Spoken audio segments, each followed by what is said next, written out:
So many words can be used to describe Lincoln's Ann Burkholder, artist, visionary, and risk taker. She's been an absolute force of nature in the capital city art scene for the past 3 decades. And tonight, our Lance Schwartz introduces us to a woman who single-handedly started the reclamation of the Haymarket area back in the 1980s. Lance. Thanks, guys. You'd never know it by looking at it today.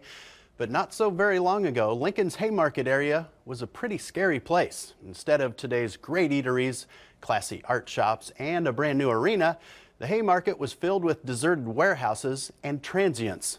And Burkholder would not be deterred. In 1987, she bought the old Woods Brothers building, and the rest, as they say, is Lincoln art history. I was born in 1940. It was just right before the Second World War. And Burkholder found her calling very early on. I just always remember being very interested in drawing and painting. She was born in North Platte and raised in Custer County. My first set of oils was when I was like 6, 7 years old. It was grown-up oils and painting on grown-up canvas. And more than 1,000 canvases later, this 72-year-old trailblazer is still working on 4 or 5 oil paintings at a time. There is something about this wide open space. Most of them having something to do with landscapes in her beloved Nebraska. I have been so lucky that I have been able to do this in my life because I do love it so much. Ann was right out of art school when she had a studio in the downtown area. And I kept thinking how fantastic it would be if I could work and live and show my work, be accessible to the public all in one place. 26 years ago, the Burkholder project came to life at 7th and P Streets. I still feel like it's the most interesting part of Lincoln.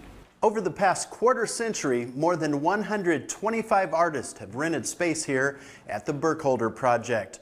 One of the 15 original artists is John Nollendorf.